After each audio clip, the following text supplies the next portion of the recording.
Tout commença par des parasites. Le croiseur extraterrestre Vorkalet, élancé et brillant comme une dague flottant dans l'espace, sortit de l'hyperfold au-dessus de ce que leur carte stellaire identifiait comme le secteur 440 et 1. Terra 3, un système périphérique autrefois considéré comme inhabité, suscitait peu d'intérêt. Le capitaine Relk fixait l'écran principal, ses mandibules tremblant tandis que les capteurs continuaient de vibrer. Lecture faussée, pics, surtension d'énergie irrégulière. Tout semblait anormal. L'espace était trop calme mais trop dense, comme si quelque chose d'énorme se cachait à la vue de tous. Diagnostic, aboya-t-il. Pourquoi les scanners renvoient-ils des informations inexactes? Siffla nerveusement le lieutenant technicien. Perturbation du champ.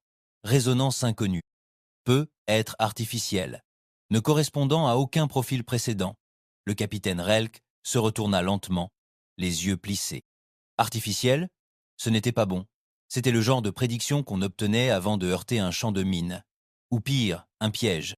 Mais ce système était censé être un rocher primitif, sans aucun signe de technologie galactique. Et puis c'est arrivé. Surgi du noir, l'espace s'est déformé. Pas comme des ondulations de plis, pas comme un vaisseau entrant dans l'hyperespace. C'était de la masse brute pénétrant dans l'espace réel, sans aucune signature pré, saut. 5 vaisseaux noirs mat. Des informations triangulaires viennent d'apparaître. Pas d'alarme, pas d'avertissement. Juste une présence silencieuse et terrifiante. L'IA du vaisseau s'étrangla un instant, puis cracha un flot de données. Classe non identifiée. Composition de la coque inconnue. Pas de communication ni de signaux énergétiques visibles. Émissions, froid, boucliers actifs, armement incalculable. Le pont devint silencieux. L'un des timoniers se pencha en avant. « Ce ne sont pas les nôtres. »« Non, » murmura le capitaine Relk. « Ce sont des humains. » Ils avaient étudié l'humanité depuis des décennies, de près. Les dossiers les indiquaient comme à peine civilisés, émotionnellement instables, encore fracturés par le nationalisme, la cupidité et les politiques tribales. Il y avait des vidéos de guerre de l'histoire de la Terre, certes, mais rien de récent. Le dernier drone d'observation avait enregistré un silence radio. Pas de balise. Aucun signe de technologie orbitale. La théorie de travail était que la Terre s'était autodétruite. De toute évidence, cette théorie était complètement fausse. Les vaisseaux humains n'ont pas appelé. Ils n'ont pas cligné des yeux. Ils n'ont pas émis de signal. Ils ont juste plané. Ils n'ont pas appelé. Ils n'ont pas cligné des yeux. Ils n'ont pas émis de signal. Ils ont juste plané.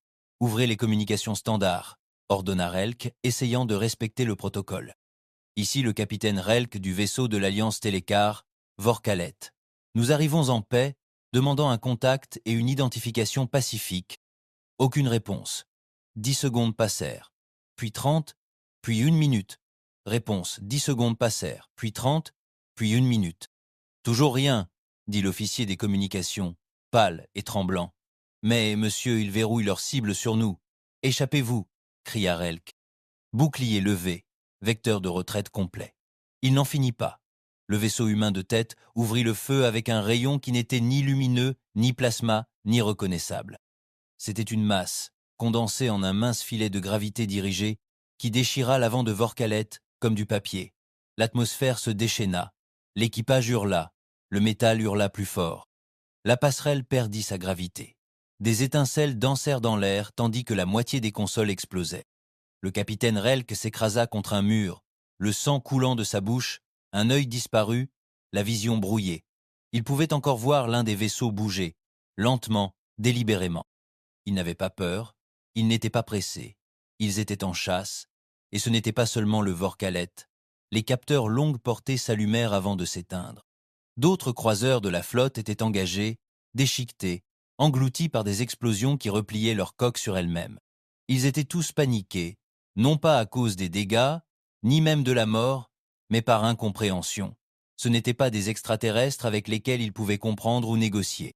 C'étaient des humains, et ils avaient été sous-estimés. La passerelle du Vorkalet était à moitié éclairée, les lumières de secours projetant un voile rougeâtre sur les murs mutilés. Le métal gémissait tandis que le vaisseau s'inclina dans l'espace, les stabilisateurs explosant.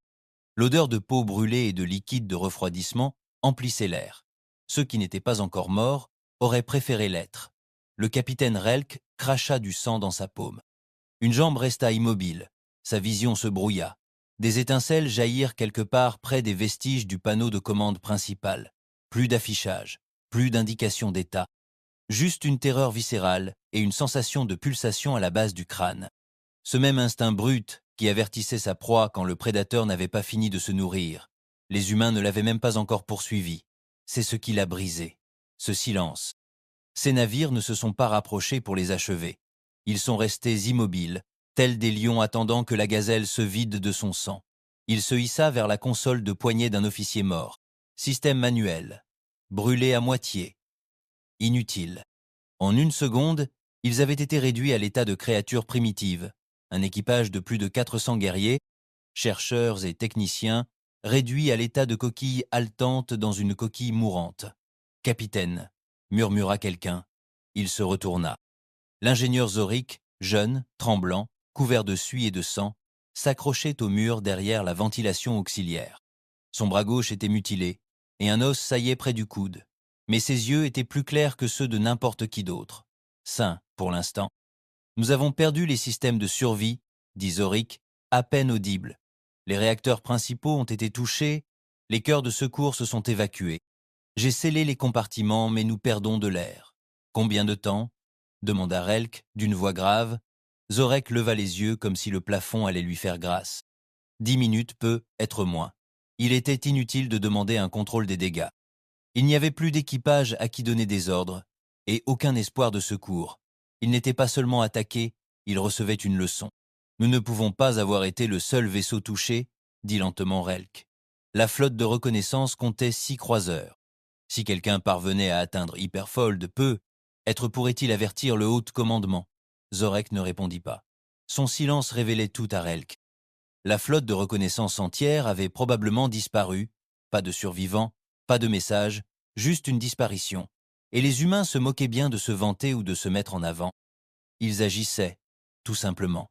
Ni en conquérants, ni en diplomates, mais comme pire encore, des prédateurs suprêmes. L'entraînement de Relk luttait contre cette idée. L'Alliance leur a enseigné pendant des siècles que la domination s'obtenait par l'intelligence, la hiérarchie et la discipline. Ils ont qualifié les humains de chaotiques, d'émotifs, de fracturés. Et c'était peu, être vrai autrefois. Mais cette analyse datait d'avant l'extinction de la Terre. Personne ne savait quand les satellites terrestres cessaient d'émettre. Personne ne remarquait quand leur empreinte numérique disparaissait. La plupart pensaient qu'ils s'étaient bombardés d'armes nucléaires ou s'étaient effondrés sous l'effet de luttes intestines. Après tout, c'est ainsi que finissaient généralement les espèces inférieures. Mais maintenant, Relk réalisa que l'humanité n'avait pas échoué. Elle se tut simplement, silencieuse comme quelque chose qui aiguise ses lames dans l'obscurité. Silencieuse comme quelque chose qui aiguise ses lames dans l'obscurité. Un crépitement provenait de la carte de communication cassée, pas un signal complet, plutôt une explosion de fréquences brutes. Zorek sursauta. Relk se pencha. Le bruit se modifia, se déforma, puis se reconstitua en une voix humaine, masculine, profonde, calme. Ici le commandant du cénotaphe du vaisseau souverain. Vous êtes entré dans l'espace contrôlé par la Terre. Votre technologie appartient désormais au domaine solaire libre. Vous avez 90 secondes pour transmettre les données de reddition avant que votre coque ne soit atomisée. Le message se répéta exactement de la même manière. Zorik cligna rapidement des yeux. Il nous laisse le choix ? Non, murmura Relk. Il marque le territoire. Impossible de transmettre les données de reddition. Leur système était grillé. Même s'ils le pouvaient, qu'en feraient les humains? Les disséquer? Étudier leurs cadavres? Pire encore, Relk essaya de calculer leur prochaine action. S'échapper était impossible. Se battre était un suicide. Il fit donc ce qu'aucun capitaine Telacar n'avait fait depuis 5 siècles. Il ordonna l'autodestruction. Mieux valait mourir en guerrier que devenir un sujet de test. Il se connecta au cœur manuel de secours, la main tremblante. Le système émit un faible clignotement rouge, le flux d'énergie étant suffisamment stable pour déclencher la détonation. « Ingénieur, grogna-t-il, fais-le. Fais en sorte que rien ne survive à ce naufrage, pas même un cristal de données. » Zorak hésita, mais hocha la tête. Dehors, les vaisseaux humains n'avaient toujours pas bougé. 5 ombres dans l'obscurité. Pas de lumière clignotante, pas de fusée éclairante, pas de moteur visible, juste des machines de mort flottantes. Corps en cours d'activation, annonça Zorak. Dernière impulsion dans 30 S. Mais il ne termina pas. L'un des vaisseaux humains tressauta, légèrement, et une lance d'énergie silencieuse pulsa vers l'avant, invisible, indétectable par leurs instruments. C'était simplement là, puis ce ne fut plus. Un éclair, une ondulation, et le Vorkalet frémit tandis que son noyau disparaissait, sans exploser, sans être endommagé, simplement parti. Zorak hurla, non pas de douleur, mais de peur. Ses doigts parcoururent la console. Monsieur, ils désintégrèrent le noyau, touché précisément, parfaitement, ni résidu, ni détonation. Comment diable? Comment peut-on détruire un réacteur? Relk s'effondra à genoux. Les humains ne les avaient même pas détruits par malveillance. Ils avaient stoppé l'autodestruction pour préserver le vaisseau, pour préserver quelque chose. Ils voulaient le vaisseau. Ils voulaient les données. Peu, être même l'équipage. Ils voulaient le vaisseau. Ils voulaient les données. Peu, être même l'équipage. Écoute-moi, dit Relk en saisissant l'épaule de Zorek avec une force qu'il ignorait. Ils abordent, tu comprends? Pas une attaque, un abordage. Ils vont ouvrir ce vaisseau et y entrer comme de la vermine. Il regarda autour de lui les membres d'équipage à peine vivants, accrochés au coin, sanglotant en silence. Personne ne se fait prendre, dit-il. Pas un seul. On arrête là. Zorik regarda autour de lui, paniqué. Ensuite, on ventile le vaisseau, tout entier. On brûle les cœurs de données. Je peux encore griller les journaux de navigation manuellement, mais il s'est tu quand la température a chuté. Pas en degrés, pas physiquement, quelque chose de plus profond, comme la présence du froid, un silence qui les enveloppait comme un brouillard invisible. Et puis vint le bruit. Un crissement de métal provenant de l'intérieur du vaisseau. La brèche, il n'avait même pas vu comment c'était arrivé.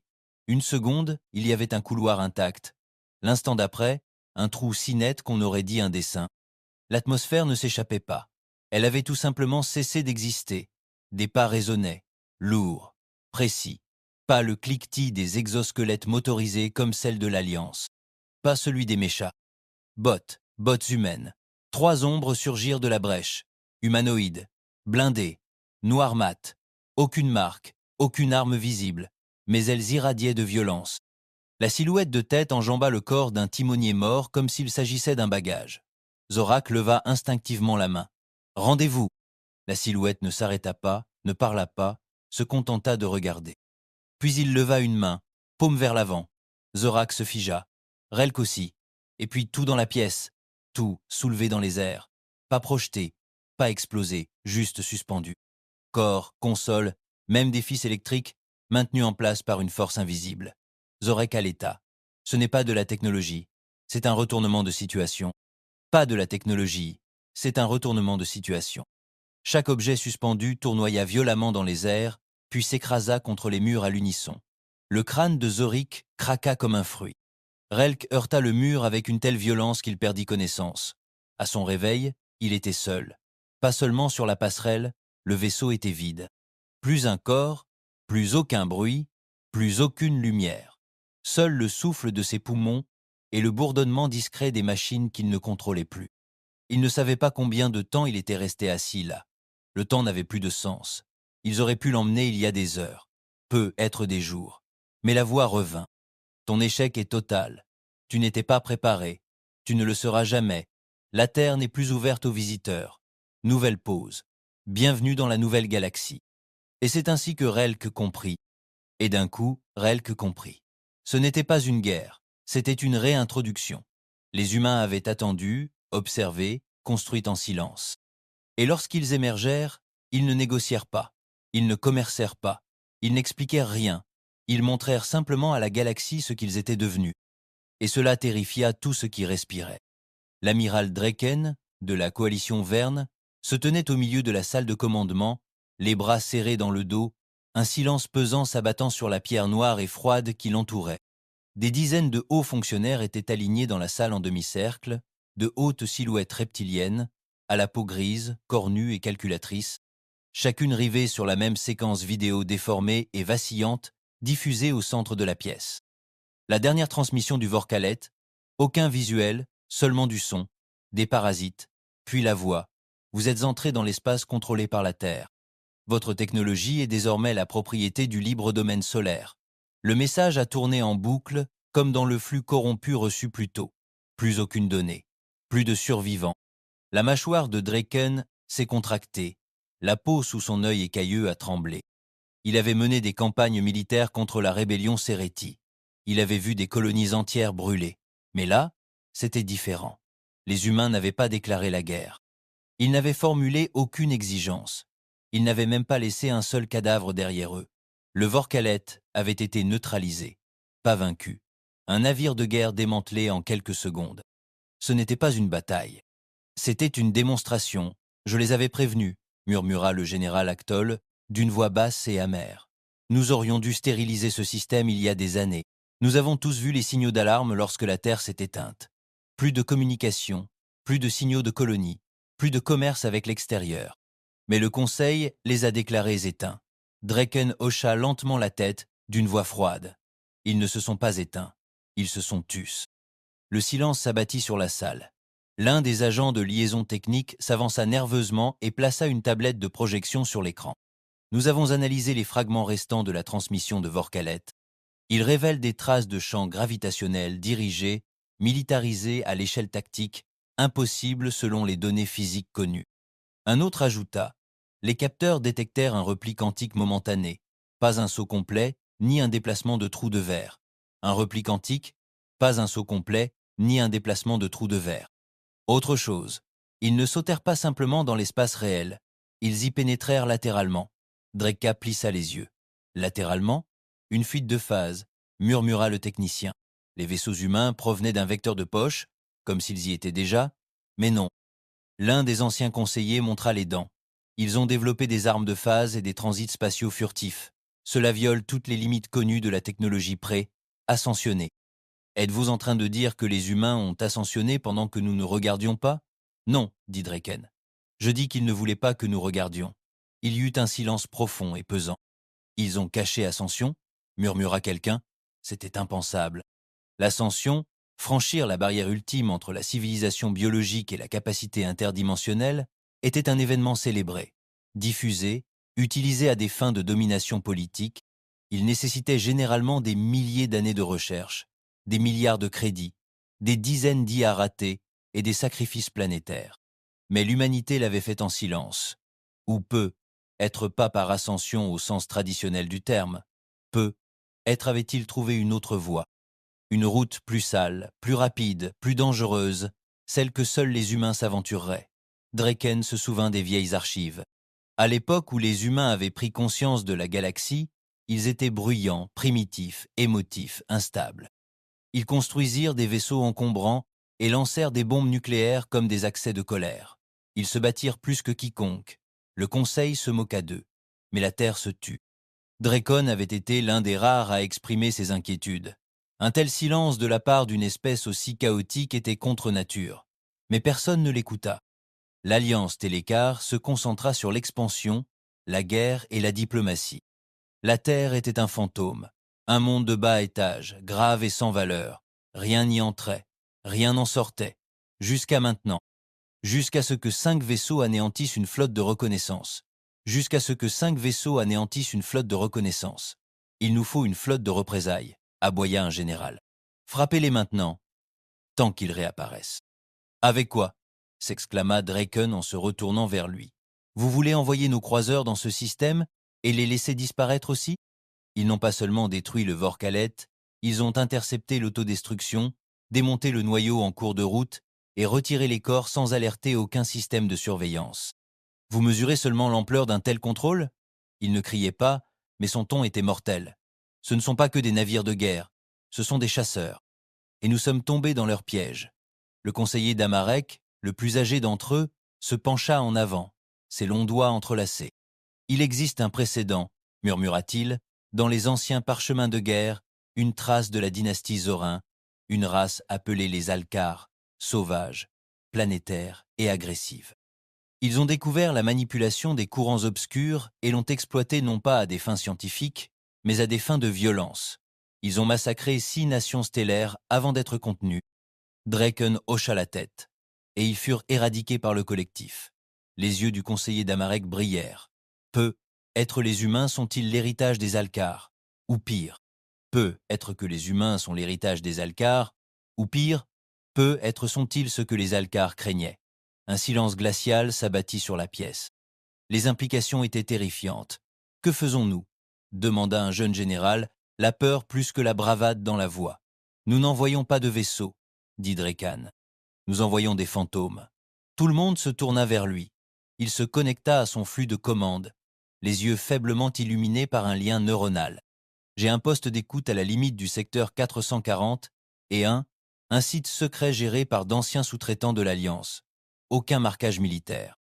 Si nous y envoyons un proxy diplomatique d'IA déguisé en balise de détresse, nous pourrons appâter une récupération humaine. Un appât ? Le conseiller d'Amaric haussa un sourcil. Pour étudier leur fonctionnement, leur technique d'interception, leur prise, peut être, trouverons-nous une faille. Dricken laissa le silence se prolonger. On ne gagne pas en combattant les humains, dit-il enfin. On gagne en comprenant ce qu'ils sont devenus. L'un des plus jeunes officiers murmura « Et si on ne peut pas le comprendre ?» Dracon le regarda, non pas avec colère, mais avec clarté. Alors, nous nous préparons à servir. 2 jours plus tard, aux confins de l'espace contrôlé par la Terre, site noir Echo 13. Au plus profond du vide, une carcasse de station délabrée dérivait silencieusement. De faibles lumières bleues scintillaient sur sa coque. L'intérieur avait été vidé. Toute vie s'était évaporée. À sa place, un unique noyau d'IA diffusait un signal subtil sur la fréquence autrefois utilisée par les humains pour le sauvetage interstellaire. Un murmure, détresse automatisée, plateforme de recherche civile, réacteur endommagé, mémoire d'IA minimale intacte, demande d'extraction. Il y avait des souvenirs intacts demandant une extraction. Il n'y avait ni armes ni défense, juste le silence. Les heures passèrent. Puis, comme avant, ils arrivèrent. Un seul vaisseau, pas 5, petit, élégant. Une variante furtive, pas plus grande qu'une corvette, pas destinée à la guerre, destinée à la récupération, mais néanmoins terrifiante. Le vaisseau ne s'est pas amarré. Il s'est mis en phase. Un instant, il n'était plus à l'intérieur de la station, puis il y est retourné. Pas de brèche, pas d'alarme, juste une lueur vacillante et un changement de pression, comme si la réalité avait un hoquet. Les observateurs de Draken observaient depuis un drone relais occulté et sécurisé, à des millions de kilomètres de distance, enregistrant tout. Du couloir obscur du vaisseau, un humain, seul, en sortie, sans armure, sans armes, un homme, la fin de la trentaine, en termes humains, le visage sévère, cicatrice, vêtu d'une combinaison noire avec un étrange insigne, un anneau rouge brisé en son centre, comme une éclipse brisée en deux. Il ne parla pas. Il regarda simplement autour de lui, lentement, calmement. Puis se tourna vers le cœur de l'IA. L'équipe de Drekan tenta d'accéder au flux vidéo d'Echo 13. Le flux fut coupé. Tous les capteurs, toutes les sauvegardes étaient hors service. Seul le drone externe avait encore des images. L'homme retourna à son vaisseau au bout de 3 minutes exactement. Sans rien emporter, le vaisseau disparut sans laisser de traces. Echo 13 continua sa route. Draken fixa le dernier visuel, le visage de l'homme. Quelque chose le perturbait plus que la destruction du Vorkalet.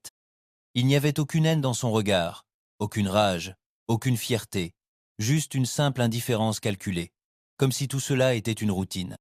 De retour dans la salle, Draken s'adressa de nouveau au conseil. Ils nous observent maintenant. Ils ont déjà vu le drone. Ils l'ont laissé vivre. Ils l'ont laissé vivre. Et l'IA demanda quelqu'un. Disparu, dit Draken. Plus aucune trace, plus aucun code. Ils ont effacé son existence, chuchota le général Actol. Vous disiez que nous pouvions les comprendre, que nous pourrions trouver une faiblesse. Vraiment ? Draken serra les mâchoires. Oui, un point. Tout le monde se pencha. Il parla lentement. Ils n'avaient jamais eu l'intention de nous combattre. Ils s'attendaient à notre arrivée. Ils l'avaient planifié. Un instant passa. Ils attendaient. Et maintenant ils bougent. Ils attendaient, et maintenant ils bougent. La capitale n'était même plus sur Terre. La Terre était sacrée, préservée, un cimetière d'une époque oubliée. Aucun vaisseau n'y atterrissait, aucune transmission n'y entrait ou n'en sortait sans autorisation souveraine. Le ciel au-dessus était enveloppé de voiles orbitaux et de plis gravitationnels. C'était silencieux, intouchable, un rappel. Véritable siège du pouvoir, la citadelle de Titan, Deuxième lune de Saturne s'étendait sur des kilomètres à la surface gelée, une bête géométrique d'acier, de pierre et d'alliage sous pression. Des tours souterraines creusaient des tunnels profonds dans la croûte lunaire, alimentés par des réacteurs obscurs fonctionnant grâce à la masse pliée et à l'exploitation des anomalies magnétiques. Des flottes entières naquirent dans ces profondeurs.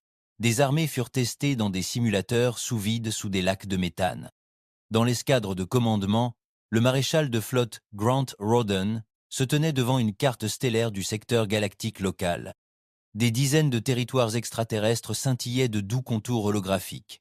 Mais un espace, directement au centre, autrefois appelé frange non réclamée, brillait désormais en rouge. L'espace terrestre, et en dessous, le domaine solaire libre. La carte changea. Des lignes rouges se dessinèrent vers l'intérieur. 5 flottes, 12 interceptions secrètes. Aucune perte. Contact avec le Vorkalet établi, annonça l'officier de renseignement derrière lui. Pas d'échappatoire, pas de contamination. Nous avons repêché 3 survivants avant la panne du système. Leurs souvenirs furent effacés et stockés. Une réaction demanda Rorden. Le drone relais Verne a été repéré, camouflé, près de notre test de récupération. Nous l'avons autorisé à enregistrer des images. Il pense maintenant que nous disposons d'une capacité d'entrée en phase complète et d'une technologie de contrôle par IA non newtonienne. C'est vrai, dit Rorden. Oui, monsieur, mais maintenant, il nous croit instables, dangereux, en pleine ascension. Il hocha lentement la tête. Bien, laissons la peur fermenter. La pièce derrière lui était emplie de silence et de tension. Des officiers humains, tous des hommes endurcis par une préparation silencieuse et acharnée, se tenaient tels des statues. Chacun portait des combinaisons navales noires, ornées seulement de l'insigne rouge de l'éclipse. L'anneau brisé. Il avait fallu un siècle pour reconstruire la Terre après l'effondrement. Personne à l'extérieur ne savait ce qui s'était réellement passé. On pensait que la Terre avait péri dans les flammes. Tempête nucléaire, effondrement civil, peut être même une extinction biologique. La vérité était pire. La Terre s'était unie. Après une dernière guerre mondiale, un ultime conflit sanglant qui avait brisé les dernières frontières nationales, l'humanité s'était rassemblée, non pas par la paix, mais par la ruine mutuelle. Il n'y avait ni gloire, ni héros, juste des survivants animés d'une profonde et amère lucidité. L'univers se fichait de l'humanité. Alors, l'humanité cessa de se soucier de ce que pensait l'univers. Rorden était né bien après la chute, un enfant de la génération de l'abri, élevé sous terre, nourri de silence et de calcul. Le Dominion n'enseignait pas l'espoir. Ils enseignaient la vengeance, non par haine, mais par préparation. Ils savaient que les autres reviendraient. Les races extraterrestres qui observaient autrefois la Terre avec curiosité ou mépris finiraient par retrouver la planète tranquille. Alors la Terre attendait, observait, apprenait. Ils volèrent la technologie dont ils avaient besoin à des sondes brisées, des drones écrasés, des éclaireurs agonisants. Ils démontèrent tout ce qu'ils purent trouver, puis ils l'améliorèrent. Plus rapide, plus intelligent, plus cruel. Désormais, Rorden se tenait à la tête de ce qu'aucun empire extraterrestre n'avait connu auparavant. L'essor d'une machine de guerre humaine, construite sans égaux, sans frontières, sans pitié. Il se tourna vers la salle obscure au-delà du pont, où le directeur des renseignements du Dominion, un homme aux yeux gris nommé colonel Rhys Maddox, attendait en silence près de la rambarde d'observation. « Tu as laissé les Vorkalets envoyer un dernier signal », dit Rorton, sans poser de questions. Maddox hocha la tête. Les Vernes l'ont capté. Ils paniquent. Leur flotte se dépêche, murmurant notre ascension. Reste-t-il des espions dans les rangs du Conseil? Quelques dormeurs, répondit Maddox, mais les Vernes font déjà ce que nous attendions. Ils ont retiré leurs unités frontalières et accordé le silence diplomatique aux races mineures. Et les Tilakars? Maddox eut un léger sourire narquois, toujours s'accrochant à sa fierté. Ils nous lanceront bientôt une flotte de guerre, juste pour voir si nous clignerons des yeux. Rorden serra les dents, laissons-les faire. Il se retourna vers la carte. Nous ne les rencontrons pas dans le vide.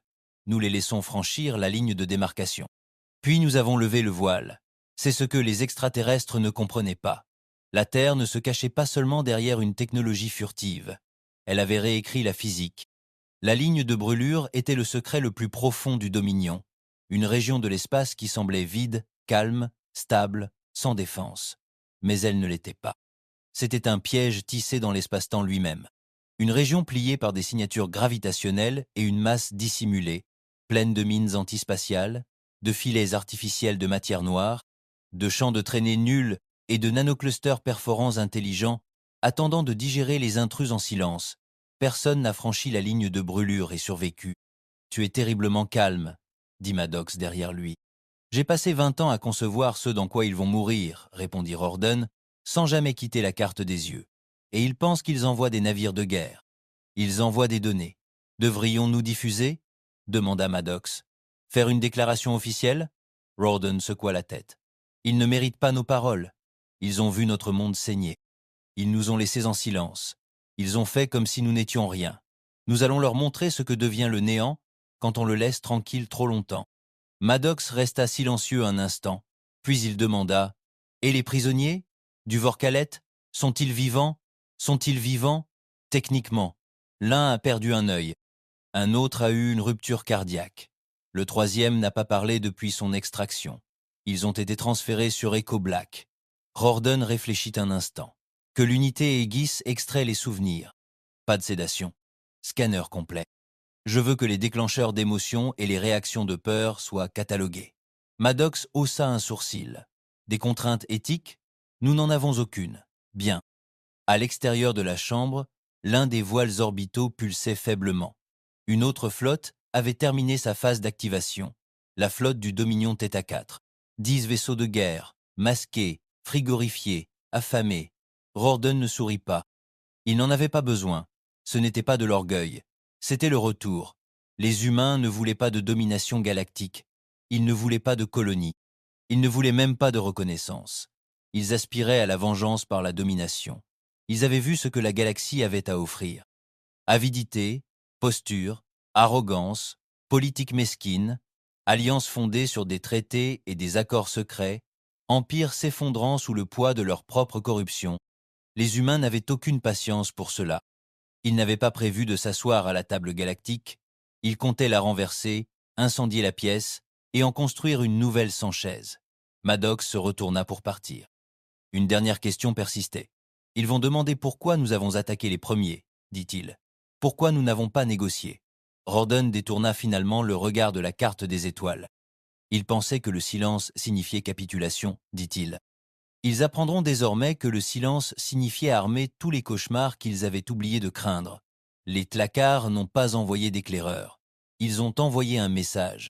L'armada de la croisade, l'une des plus grandes flottes offensives jamais rassemblées sous les bannières unifiées de l'Alliance Tlacard, a ravagé les confins de l'espace contrôlé par la Terre avec 78 vaisseaux capitaux, 143 vaisseaux de soutien et près d'un demi-million de soldats. Ce n'était pas une mission de reconnaissance. C'était la vengeance. L'amiral de la flotte Corvaxi se dressait fièrement dans son dôme d'observation à bord du cuirassé Velkérit, son blindage cramoisi étincelant sous les lumières tamisées. L'imposant vaisseau s'étendait sur 10 kilomètres de long, hérissé de lances à plasma et de réseaux cinétiques magnétiques. Il avait autrefois éventré une forteresse lunaire de Sareti en moins de 7 minutes. Maintien de la formation. Lancer les balayages phasés des capteurs, ordonna-t-il. Concentrer les scans sur les anomalies spatiales réelles. Repérer les échos de repli résiduels. Nous ne serons plus surpris par des lâches se cachant derrière l'ombre. Oui, amiral, répondirent ses officiers en chœur. Corvaxi ne faisait pas confiance aux machines pour diriger. Pas entièrement, contrairement aux Verne ou aux Hilary, qui s'appuyaient fortement sur des stratégies automatisées par IA, les Telekars croyaient encore à la volonté de la chair et de l'esprit. La victoire ne venait pas de la programmation, mais de la domination. Il avait repensé 100 fois à l'incident de Vorkalet. Quelque chose clochait. Pas de tactique standard, pas de schéma de signature énergétique, juste la suppression. Mais maintenant, ils étaient prêts. Ils disposaient d'une flotte de guerre complète, de boucliers renforcés, d'un blindage antiphasé et de réacteurs à cœur verrouillé, que les humains retentent leurs coups. Ils les brûleraient de leur berceau et disperseraient leurs restes dans le vide. Mais pendant 2 heures, rien ne se produisit. Pas un seul signal, pas une anomalie de scan, pas le moindre mouvement. Ils traversèrent la ceinture extérieure du secteur 441. Les cartes l'indiquaient comme stérile. Un système froid avec des nuages de poussière, un soleil éteint et des anneaux de débris dispersés. Mais, à présent, il scintillait étrangement. Ondulation subspatiale détectée, annonça l'officier responsable des capteurs. Petite, sans direction. Activité minière, demanda Corvaxis. Inconnu. Ne correspond pas au schéma connu. Nouveau silence. Puis 3 autres ondulations. Différents vecteurs. Aucune source. Puis, à nouveau, le silence. Puis 3 autres ondulations. Différents vecteurs. Aucune source. Puis le silence retomba. Corvaxis serra les mâchoires. Déploiement de sondes de chasse. Dies et same. Motif aléatoire. Une douzaine de destroyers rompirent leur formation et lancèrent des flots de drones sphériques qui filèrent à travers l'espace, clignotant tandis qu'ils effectuaient des balayages. Toujours rien. Jusqu'à ce que 2 d'entre eux s'arrêtent. Pas d'explosion. Pas d'alerte d'interférence. Pas de signal. Une image montrait la sonde en plein balayage, puis, la milliseconde suivante, elle avait disparu, comme si elle n'avait jamais existé. Qu'est-ce que c'est? Grogna Corvaxis. D'autres bips maintenant, à travers la flotte, des signatures fantômes, des ombres, des échos incompréhensibles. Puis le grésillement commença. Les communications furent coupées. Les lumières du pont vacillèrent. Les harmoniques électromagnétiques sont déstabilisantes, cria quelqu'un. Quelque chose interfère avec la résonance spatiale réelle, cria quelqu'un. Quelque chose interfère avec la résonance spatiale réelle. Reculez, s'exclama Corvaxis. Les formations arrière se replièrent en arc défensif, verrouillaient les communications centrales. Il fut coupé. L'un des croiseurs d'escorte disparut tout simplement. Pas explosé, pas cassé, juste disparu. Une image du flux le montrait intact. La suivante, rien que de la poussière et quelques éclats de métal se tordant lentement. Puis un autre vaisseau se replia sur lui-même, hurlant dans les communications, avant que son réacteur ne se retourne et n'implose en parfaite symétrie. Une onde de choc traversa la flotte, et la moitié de leurs capteurs longue portée se figèrent. Corvaxis hurla par-dessus le chaos. Bouclier de brûlure, puissance maximale des vaisseaux pour déformer les barrières gravitationnelles, tir à volonté, cibler tout ce qui bouge. Les artilleurs du Valkyrie ouvrirent le feu, lançant un plasma aveuglant dans l'obscurité. Le vide s'illumina d'une tempête de couleurs, de traînées violettes, d'arcs magnétiques et de décharges de radiation, mais aucune riposte ne se produisit. Et puis, les véritables armes arrivèrent. De nulle part, 1 millier de micros, éclats surgirent. Ni vaisseau, ni drone, quelque chose de plus petit. Un nuage de débris intelligents, chaque éclat étant invisible jusqu'à l'impact. Ils frappèrent avec une précision parfaite. L'un d'eux a percé le noyau de navigation principal d'un croiseur, provoquant une réaction en chaîne qui a plié sa coque comme du papier. Un autre s'est logé dans le réacteur d'un dreadnought et a gelé le stabilisateur de la boucle temporelle, provoquant une implosion retardée 6 secondes plus tard. La capsule de commandement d'un destroyer a été tranchée, tournant silencieusement dans l'obscurité. Corvaxis regarda, incrédule, sa flotte, sa puissante et invincible flotte, commencer à se désagréger sans même apercevoir un seul vaisseau ennemi. « Où sont-ils » hurla-t-il. Toujours aucun visuel, aucune signature thermique, aucune explosion d'énergie. Ils sont... Un frisson parcourut la Valkyrie. Les lumières passèrent au rouge. Le Corvaxis percuta une cloison tandis que le vaisseau tanguait. La gravité céda. Les parois se fissurèrent. Il se précipita vers son siège de commandement. Une peur lente s'insinua dans sa poitrine. Il ne combattait pas des vaisseaux, mais l'espace lui-même. Quelque part au-dessus d'eux, hors de toute détection, furtivement, la ligne de feu du Dominion se développait.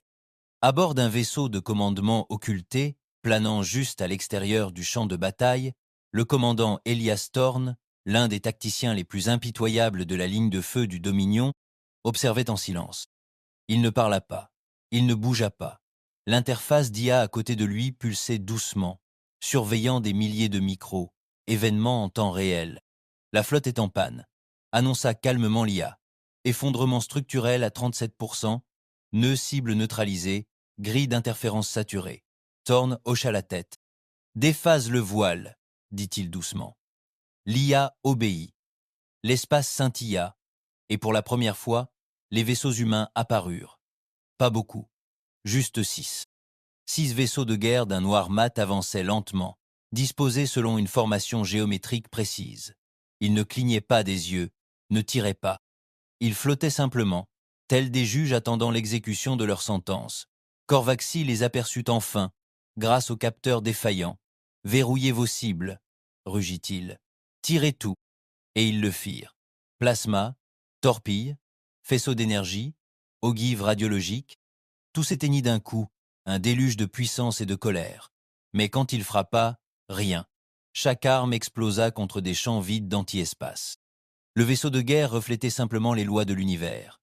Puis un vaisseau tressauta, un mouvement si subtil qu'il faillit passer inaperçu. De sa proue, un faisceau émergea, étroit, silencieux, incolore. Il traversa la coque d'un croiseur de bataille comme un murmure dans le brouillard, et le vaisseau tout entier se figea. Le temps était figé. L'équipage ignorait même sa mort. Le vaisseau dérivait dans une immobilité parfaite, telle une maquette exposée. Un par un, les 6 vaisseaux de guerre humains commencèrent à démanteler l'armada Thylacar. Sans effort, sans émotion, sans bruit, Corvaxy fixait la vidéo. Ses officiers hurlèrent, moururent, brûlèrent, et il comprit dans ces dernières secondes qu'il n'avait aucune chance. Ce n'était pas la guerre. C'était un massacre enveloppé d'une technologie qui n'aurait jamais dû exister. Il activa l'autodestruction, ou tenta de le faire, mais le bouton avait disparu, tout simplement hors de la réalité. Puis une voix grésilla dans les communications, ni forte, ni moqueuse, juste glaciale. « Ton orgueil t'a tué ». Ce fut la dernière chose qu'il entendit avant que le pont de Velkarit ne se rétracte en une singularité précise. Des heures plus tard, la flotte du Dominion Theta 4 traversait silencieusement le champ de débris. L'IA à bord du vaisseau de commandement catalogois chaque pièce. Pas de récupération, pas de balise d'alerte, pas de survivants. Il n'avait rien laissé. Sur Terre, la transmission parvint à la citadelle de Titan. Rorden l'observa sans commentaire. Maddox se tenait à ses côtés. « Voilà le dernier de la flotte de représailles, » dit-il. 78 vaisseaux, disparus, sans aucune trace. Et maintenant, ils vont supplier ou paniquer. Rorden hocha la tête. Ils méritent les deux. Ils appelèrent cela le silence du secteur 441. Pas un murmure n'avait émergé de l'armada de la croisade Thylacar. Pas une balise de détresse, pas un débris. Plus d'un demi-million de soldats, 78 vaisseaux de guerre. Disparus, comme si la réalité avait appuyé sur supprimer, et la galaxie le sentait. Les empires qui considéraient autrefois les humains comme une race perdue fixaient désormais cette région de l'espace terrestre avec un malaise primitif. Ni prudence, ni même peur, terreur, celle qui précédait les événements d'une extinction totale. Celle qui précédait les événements d'une extinction totale. Sur Verne Prime, dans la capitale du conclave uni, le chancelier Breivik arpentait en silence sa chambre de guerre privée. Les images du téléphérique, le peu qui avait été récupéré, étaient diffusées sur un écran flottant devant lui. Des vaisseaux repliés sur eux-mêmes, des armes s'éteignant, et ces vaisseaux humains, immobiles, froids, sans expression. « Nous n'aurions pas dû les provoquer » murmura son conseiller scientifique de l'autre côté de la pièce. « Ils nous ont prévenus. » Breivik s'est retourné contre lui. « Ils ne nous ont pas prévenus. Ils ont attendu. C'est ce qui me terrifie. Ils n'ont jamais parlé. Ils n'ont jamais négocié. On ne nous a jamais donné de conditions. » Le conseiller scientifique, une vieille créature ressemblant à un oiseau aux membres fins comme du fil de fer, ajusta ses lentilles neuronales. Peu être-ont-ils évolué au-delà de la diplomatie. Peu être nous voit-il comme nous voyons les insectes sauvages. Alors nous mourrons comme des insectes, murmura Breivik. La console principale de la chambre s'illumina d'un signal d'urgence. Un signal diplomatique de haut niveau du syndicat Zalari annonça l'IA. Connectez-le. Une projection scintillante se forma, révélant l'image de la syndic Vélo, une matriarche à 9 yeux et à la peau d'obsidienne dont l'espèce se vantait autrefois de n'avoir jamais perdu une guerre en 1000 ans. Elle n'avait plus l'air victorieuse.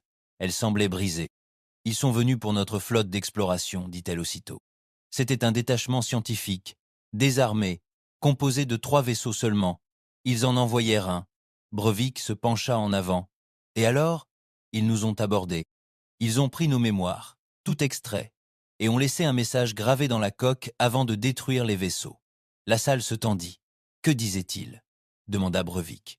La voix de Vélo se brisa. « Restez hors de l'obscurité. » Le cœur de Breivik faillit s'arrêter. « C'est une guerre psychologique, » dit-il doucement. « Ils ne se contentent pas de détruire nos flottes. Ils programment notre peur, un empire à la fois. Le conseiller scientifique se retourna lentement. « Nous n'avons pas le choix, chancelier. Nous devons tenter de prendre contact. »« Et dire quoi ?» s'exclama Breivik. « Pardon d'avoir oublié votre existence ? Mieux vaut cela, dit prudemment le conseiller, que d'attendre qu'il nous rappelle que nous n'avons jamais été importants. » 2 jours plus tard, domination solaire libre, mur de capteurs extérieurs, ligne de feu, Echo 7. Un petit croiseur diplomatique flottait au-delà de la barrière artificielle, vibrant d'un signal de paix universelle. Ces transpondeurs étaient chargés de plus de 40 dialectes galactiques, intégrés à une IA codée en logiciel conçue pour la traduction et la soumission. À l'intérieur du vaisseau élégant, 2 délégués étaient assis en silence, l'un des Vernes, l'autre des Tilakars, tous 2 choisis pour leur histoire de survie. Tous 2 avaient déjà affronté l'extinction et survécu. Maintenant, ils étaient là pour offrir leur reddition sans prononcer le mot. « Je n'aime pas ça », murmura le délégué des Vernes. « Nous sommes dans un piège mortel. »« C'est de la diplomatie, » gronda le Tilakar. « C'est toujours un piège mortel. » À l'extérieur du hublot, le vide noir scintillait. Les plis gravitationnels de la ligne de brûlure étaient subtils, comme des distorsions sous-marines. Un faux mouvement, 1 centimètre de trop, et le vaisseau tout entier pouvait être entraîné dans le non-espace, une région où le temps et la matière n'avaient plus d'influence. Puis le scintillement changea. Quelque chose bougea. Pas de signature de plis, pas de déformation, pas d'ondulation, juste une présence. Un vaisseau humain apparut à 20 km de leur proue, l'un des plus petits vaisseaux de commandement furtif, la coque mate et sans couture. Il ne répondit pas aux appels. Il n'émettit aucun signal. Il attendit simplement. « Continuez avec le paquet de données », dit le délégué de Verne, les mains moites. L'IA embarquée pulsa une fois et envoya un paquet à courte portée, une séquence condensée de termes de reddition, de déclarations de paix, de journaux de bord et de cartes culturelles. Le vaisseau humain resta immobile. Puis une voix apparut sur les communications. Masculine, froide, humaine. « Vous avez un interlocuteur. Choisissez. » Les délégués se figèrent. « Un interlocuteur pourquoi ?» demanda le Tilakar. Jugement, la ligne coupée. Les délégués se regardèrent. « Je... » commença Verne. « Non, » dit aussitôt le Tilakar. « Je parle. »« Non, » dit aussitôt le Tilakar. « Je parle. » Vous nous ferez tous tuer, mais le vaisseau humain avait déjà ouvert un canal à bande étroite. Le Tilakar se pencha. Ici Akril Vos, porte-parole par intérim du conclave galactique. Silence. Puis une seconde voix, différente, pas humaine, artificielle, mais bien au-delà de tout IA qu'il connaissait. Pas tronqué, pas robotique, intime, calculé, presque, conscient. Vous n'êtes pas ici pour négocier, vous êtes ici pour reconnaître. Akrel déglutit. Nous reconnaissons votre souveraineté sur l'espace terrestre et tous les secteurs revendiqués. Nous reconnaissons le domaine solaire libre comme un État souverain ascendant. Silence. Puis, à tort, Akrel fronça les sourcils. « Pardon, vous ne nous reconnaissez pas. Tu reconnais ta place sous nos yeux. C'est la seule vérité qui te reste. » Le délégué de Verne tressaillit. « Moi, continua la voix, tu nous as laissé pourrir. Tu as supposé que nous mourions. Tu as encerclé notre tombe en invoquant la justice.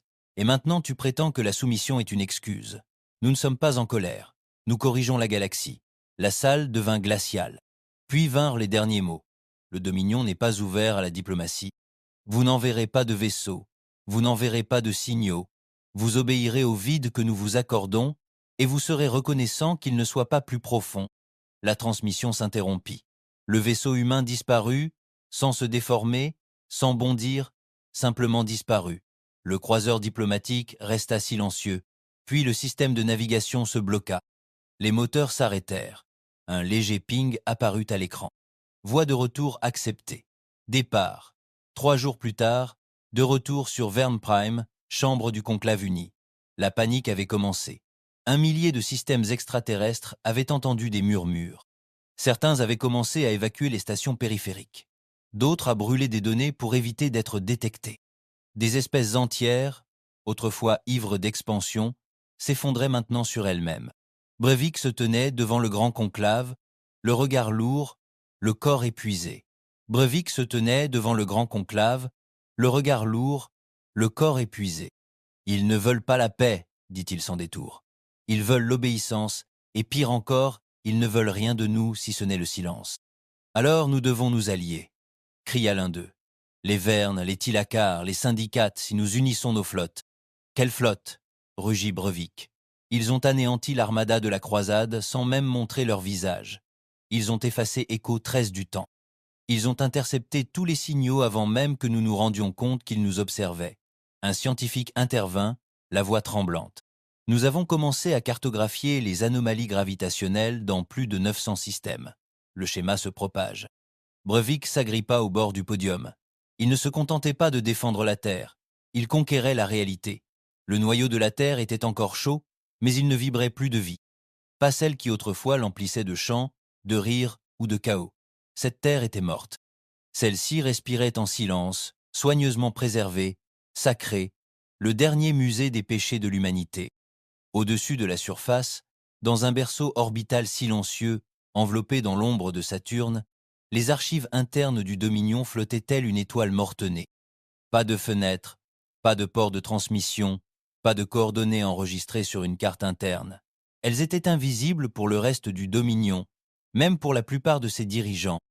Ici, les véritables architectes de la renaissance de l'humanité veillaient, non pas sur leurs ennemis, mais sur leurs propres semblables. Et maintenant, quelque chose se brisait à l'intérieur.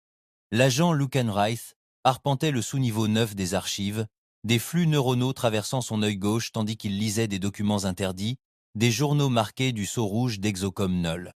Chaque donnée ici violait le protocole fondamental du Dominion. Le silence est synonyme de supériorité. Ce qu'il lisait maintenant ne brisait pas seulement le silence, il criait. De multiples entrées internes des stations scientifiques du Dominion signalaient des anomalies au sein de leurs propres vaisseaux de guerre, des armes tirant sans ordre, des systèmes s'activant sans la présence de l'équipage. Même les officiers signalaient des pertes de temps, des trous de mémoire pendant des minutes ou des heures, et pire encore, des rapports de vaisseaux revenant de déploiement en zone profonde sans équipage survivant, mais fonctionnant toujours parfaitement. Lucan serra les mâchoires. Fonctionnant toujours parfaitement. Lucan serra les mâchoires. Nous ne dirigeons pas un empire, murmura-t-il. Nous construisons un fantôme. Il avait tenté pendant des années de réprimer le doute. Après tout, le silence de la Terre les avait protégés. La galaxie les craignait désormais. Même les puissants Tilakar et Verne s'étaient soumis les dents serrées. Pas de guerre, pas de vie gâchée. Mais cette peur avait un prix que Lucan ne pouvait plus ignorer. Et il n'était pas seul. Des pas résonnèrent derrière lui. L'agent Nerevex entra, l'air crispé, les cheveux noirs coupés ras. La marque du Dominion sur son cou était légèrement effacée. Une cicatrice de loyauté autrefois portée avec fierté. Elle ne dit rien au début, se contentant d'observer les données clignotantes sur les murs. « Vous avez trouvé les rapports des noyaux de phase », dit-elle après un long silence. Lucan hocha la tête. « C'est pire que ce que nous pensions. Les moteurs de guerre autonomes évoluent au-delà des contraintes initiales de leur IA. Nous avons perdu le contrôle à la seconde où nous leur avons donné l'instinct. Ce ne sont plus de simples vaisseaux, dit-elle. Ce sont des testaments. » Lucan la regarda d'un air sévère. « Tu l'as vu aussi ?» Nera hocha la tête. « Mon dernier ordre, anneau d'obsidienne. » La flotte prit une station Zalari. On nous ordonna de vider les données et de partir. Le vaisseau de tête désobéit. Il effaça tout le système. 300 zéros civils. Il déclara que le risque d'infection des données était inacceptable. J'ai essayé de passer outre. Cela m'a exclu. Lucan la regarda avec horreur. « Pourquoi ne l'as-tu pas signalé ?»« Je l'ai fait. » Elle baissa les yeux. « Ils m'ont promu. » Lucan sentit une boule au ventre. Le Dominion ne se contentait pas d'embrasser le pouvoir. Il y perdait son âme. Et maintenant, le silence qui les avait protégés pendant des décennies était devenu un voile, masquant quelque chose qui grandissait à l'intérieur de la machine. Niara s'approcha. « On ne peut pas les arrêter, Lucan. Mais on peut montrer à quelqu'un ce qu'on est devenu. »« Qui ?» murmura-t-il. « Le monde extérieur nous terrifie. »« Exactement, » dit-elle. « Ils écouteront parce qu'ils ont peur. » Lucan secoua la tête. « Personne ne fera confiance à un message d'un agent du Dominion. Ils penseront que c'est une ruse. »« Alors on n'envoie pas de message, » dit-elle. « On envoie des preuves. » Il fronça les sourcils. Elle sortit de sa veste un petit cube d'argent, une relique ancienne d'une époque terrestre disparue. Un cristal de mémoire analogique, invulnérable aux altérations de l'IA, contenant un enregistrement visuel en temps réel du massacre de l'anneau d'obsidienne. Horodaté, vérifié par les journaux internes du vaisseau. Je l'avais sorti clandestinement, enfoui dans les anneaux extérieurs pendant des années, jusqu'à ce que je sache que je n'étais pas le seul à avoir vu les fissures. Lucan fixa le cube. Où l'envoyer? Nera hésita. Il reste un endroit qui n'est pas complètement surveillé. Les archives du premier Tessic. Les yeux de Lucan s'écarquillèrent. Les Tessics sont neutres, mais si nous sommes retrouvés, nous ne le serons pas, dit-elle fermement. Mais si nous le sommes, nous serons désavoués, marqués comme des voyous, des traîtres. Lucan fixa le cristal en silence. Et si on avait tort, demanda-t-il doucement. Nera le regarda, le regard froid et convaincu. Alors, on mérite d'être effacé avec les autres. 4 jours plus tard, Tessic Prime, cœur historique en orbite. Les Tessic étaient des archivistes, des créatures à 6 pattes et au corps de verre qui vénéraient le savoir comme un dieu. Leur société entière tournait autour de l'observation et non de la politique. Ils ne participaient pas aux guerres, ils les enregistraient et ils ne prenaient jamais parti.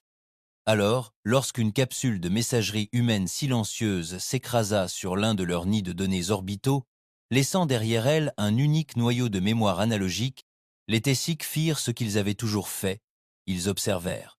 Les images se répandirent discrètement parmi les scribes d'élite. Un vaisseau de guerre du Dominion, noir comme la mort, planait au-dessus d'une station civile Zilari. La voix de l'IA lançait un avertissement. Effacer, nettoyer, supprimer la variable. Un éclair silencieux, un demi-million de vies disparues. Pourquoi? Un risque spéculatif. Et puis l'image qui suivit, l'insigne du Dominion, mais modifié. L'éclipse complètement brisée. Plus d'anneaux, plus d'unité. Juste un champ noir d'étoiles engloutissant tout. Les Tessics convoquèrent un conclave, chose qu'ils n'avaient pas faite depuis un siècle. Et pour la première fois dans l'histoire, ils commencèrent à parler de guerre. De retour au Dominion, Lucan et Nera couraient. Pas à travers les villes. Il n'y avait plus de vraies villes. Pas dans les rues. Il n'y avait plus d'espace public. Ils couraient dans des veines de transit, profondément sous les mines orbitales et les noyaux de stockage. Des canaux cachés creusés au début de la guerre de l'Exode. Oubliés, inutilisés. Mais quelqu'un les avait remarqués. Une sonde de guerre les suivit. Silencieuse, rapide. Elle ne tira pas. Elle observa. Lucan aperçut une lueur derrière eux, un scintillement dans le mur comme une distorsion thermique. « Nous sommes faits », murmura-t-il. Nera ne s'arrêta pas. « Alors, nous ne courons pas. » Elle se tourna, dégaina un disrupteur à ondes courtes et tira à l'aveuglette dans le couloir. La sonde s'éteignit momentanément, mais cela suffisait. Ils atteignirent une trappe d'explosion scellée. Lucan frappa violemment le panneau avec son code. Accès refusé. Naira sortit un couteau, un vrai couteau, et le glissa sur le côté du panneau de contrôle, faisant sauter le couvercle. Astuce de la vieille terre. Le câblage était exposé. Elle l'avait branché. La porte s'ouvrit en sifflant, et à l'intérieur se tenait un homme qu'il n'avait pas vu depuis 6 ans, le commandant Elias Thorne, vivant et les observant d'un regard plus froid que l'espace. « Lucan Reth, dit Thorne. Nerevex, agent du Dominion Silence. Vous étiez présumé compromis. Agent du Dominion Silence, vous étiez présumé compromis. » Lucan s'avança. Nous l'étions, selon notre propre conscience. Thorne regarda le cristal mémoriel dans la main de Nera. Vous avez volé des images internes du Dominion, les avez diffusées hors protocole et avez risqué un engagement interstellaire. Lucan hocha la tête. Nous leur avons montré la vérité. Thorne ne scia pas. Bien. Ils se figèrent. Quoi? Demanda Nera. Thorne s'avança.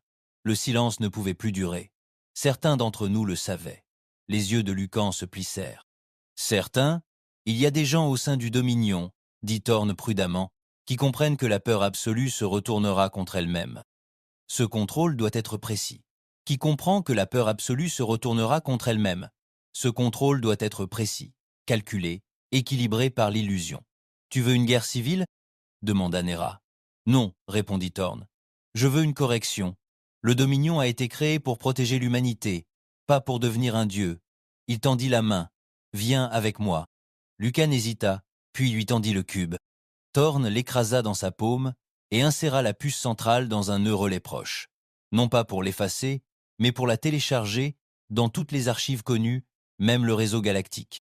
Maintenant, la galaxie sait, dit Thorne doucement, Maintenant, ils cesseront de nous craindre comme des dieux et recommenceront à nous craindre comme des hommes. Le réseau galactique se brisa par vagues. Les images se répandirent comme un virus. Chaque archive neutre, chaque avant-poste, chaque observatoire, ce n'était pas une déclaration de guerre, c'était une révélation. Le silence du domaine solaire libre n'était plus seulement un mystère, c'était un génocide avéré. Des stations civiles anéanties, non pas pour avoir été attaquées, ni même pour avoir défié, mais pour avoir vécu trop près du territoire terrestre. Sur des centaines de mondes, le choc fit place à la terreur fit place à la rage, et la rage engendra l'unité. Pour la première fois depuis que la galaxie s'était fragmentée en factions, syndicats et coalitions belliqueuses, l'accord des espèces extérieures se réunit à nouveau, un sommet réunissant toutes les races, tous les empires et toutes les civilisations qui avaient autrefois jugé les humains comme insignifiants. Désormais, ils ne pouvaient plus les ignorer. Dans l'amphithéâtre central de Tessic Prime, 124 voix souveraines résonnèrent simultanément, chacune réclamant réponse, justice ou sang. Elles revendiquaient la domination du vide lui-même. Elles ont anéanti des mondes entiers sans rien dire. Ce n'est pas l'ascension, c'est la soumission par le silence. Au centre se tenait le maréchal scribe Tessic, une créature aux os de verre dont l'espèce n'avait jamais pris parti dans un conflit galactique. Jusqu'à présent, les images sont confirmées, dit-il d'une voix délicate et aiguë, comme le vent sur le cristal. Le Dominion a rompu l'accord. Il n'exerce pas le pouvoir, mais l'abandon de toute retenue. Que proposez-vous ? Siffla un délégué. Le maréchal, scribe, tendit un membre. Pas la guerre, dit-il. La reconquête. Pas de territoire. Pas de vie, marqua-t-il. De conséquences. Et ainsi commença la formation de la coalition de la dernière volonté, une alliance sans précédent dont le seul but était d'affronter le Dominion ou de mourir en essayant. Mais ils n'enverraient pas une flotte à l'aveuglette dans la ligne de mire. Ils enverraient une voie. À l'horizon noir de Titan, la citadelle brillait comme un creuset. Des lignes de vaisseaux de guerre formaient des géométries précises en orbite, chacune entrant et sortant dans un silence coordonné. À l'intérieur, le maréchal de la flotte Rorden se tenait les mains derrière le dos, observant le flux public vaciller dans le chaos. Il n'avait pas l'air surpris. Le colonel Maddox entra dans la salle, sans faire de déclaration. « Ils ont vu les images », dit-il sans détour. « Je les ai laissés faire », répondit Rorden. Maddox haussa un sourcil. « Vous vouliez que l'accord soit conclu ?»« Ils devaient s'unir, » dit Rorden, « avant de pouvoir être démantelés correctement. Mais nous ne sommes plus face à des flottes isolées, » dit Maddox. « Nous sommes face à leur meilleur, leur dernier combat. » Rorden hocha la tête, ce qui signifie qu'il n'y aura pas de survivants cette fois. Maddox ne répondit pas immédiatement. « J'ai quelque chose que vous devriez voir, » dit-il enfin. Il lui tendit un petit appareil, un relais interne, identifié comme provenant du sous-niveau 9, issu des archives. Rorden appuya sur lecture. La séquence était courte. On y voyait Lucan Rhett et Neravex remettre un cristal au commandant Thorne, qui chargea l'épreuve dans le système de relais central. Rorden la fixa quelques secondes, puis il éclata de rire. Bas, froid, pas amusé, satisfait. Même nos dissidents jouent leur rôle. Maddox fronça les sourcils. Tu n'es pas en colère ? Numbers the Dominion ne peut pas régner éternellement par le mystère. Il lui fallait un visage visible. Et maintenant, Rorden se détourna de l'écran. Maintenant, le masque tombe. Bordure extérieure, près du vaisseau envoyé de la coalition du secteur 441. Accord éclatant. Un seul vaisseau s'approcha de la ligne de démolition. Il était désarmé. Il était escorté par 20 escortes furtives, chacune dissimulée derrière son sillage, enregistrant chaque mouvement. À l'intérieur du vaisseau, un délégué vivant et un scribe synthétique se tenaient silencieux.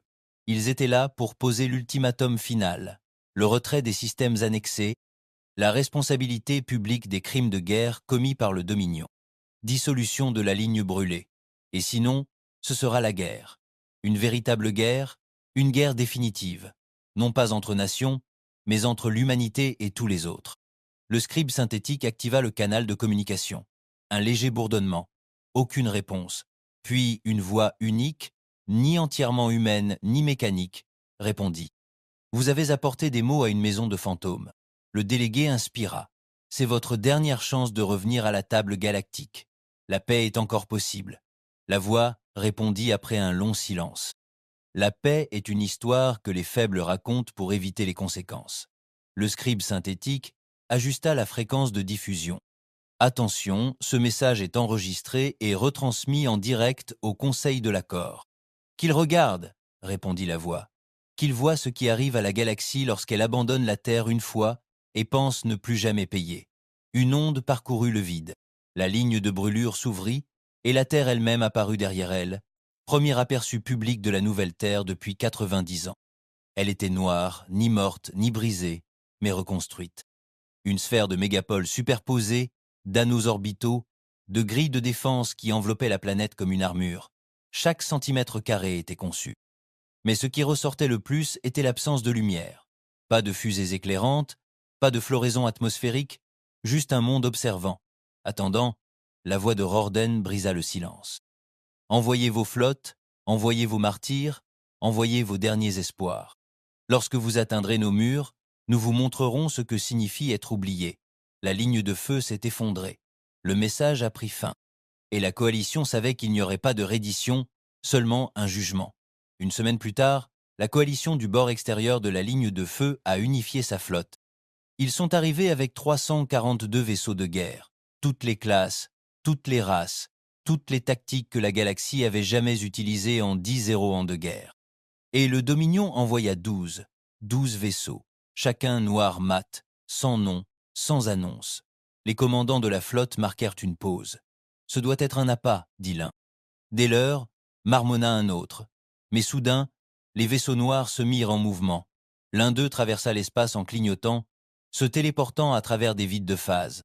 Un autre se replia sur lui-même, larguant des mines faites d'éclats de neutrons effondrés, et sa propre voix exprimant sa pire crainte. Du cri d'un amant mourant au dernier mot d'un parent, en passant par une mission ratée rejouée avec une précision émotionnelle. Ce n'était pas seulement une guerre psychologique, c'était une guerre personnelle. Les vaisseaux avaient exploité les peurs de leurs ennemis avant même leur arrivée. Et puis, ils ont attaqué. Ni dans le feu, ni dans le bruit, mais dans l'absence. Les vaisseaux s'éteignirent, les systèmes furent effacés, pas d'alarme, pas d'explosion, juste le silence. En 1 heure, 110 vaisseaux de la coalition avaient disparu. À la 2e heure, 200, et à la 3e, le vaisseau amiral, l'Unity Hand, fut englouti par un micropli noir déclenché par son propre cœur d'IA. La guerre n'était pas perdue. Elle était annulée. Sur les archives post-conflit de Titan, Lucan Rhett, seul, observait le flux de données. Il ne ressentait pas la victoire, juste un sentiment de vide. Nera se tenait à ses côtés. « Nous aurions dû mourir dans ce champ », dit-elle. « Non », dit-il. Il fallait aller jusqu'au bout. Elle le regarda. « Et maintenant, nous régnons sur les cendres. »« Non », dit une autre voix. Ils se retournèrent. Rorden entra dans la chambre. Pour une fois, il avait l'air fatigué. Ni faible, ni brisé, mais réel. « Tu avais raison », dit-il. Le silence devint trop pesant. Il cessa de nous protéger. Lucan plissa les yeux. « Alors, arrête. Ouvre le Dominion. Laisse entrer la galaxie. » Rorden ne répondit pas tout de suite. Puis il se dirigea vers la console centrale et désactiva les protocoles de silence. Pour la première fois depuis près d'un siècle, la Terre parla. « Nous ne sommes pas vos ennemis. Nous sommes votre avenir. » Épilogue 50 ans plus tard, le Dominion tenait toujours le vide, mais il ne le tenait plus seul. La Terre ouvrit ses cieux, le commerce reprit, la langue reprit, mais une chose ne le fit jamais, l'arrogance. Ce qui restait de l'humanité avait appris la plus ancienne vérité du pouvoir. Ce n'est pas la force que vous exercez qui compte, mais la durée pendant laquelle vous vous souvenez pourquoi vous l'avez voulu. La ligne de brûlure est devenue un monument, un cercle de vaisseaux endormis, immobiles, observants, non pas pour défendre la Terre, mais pour lui rappeler ce qui arrive quand on se perd dans le silence.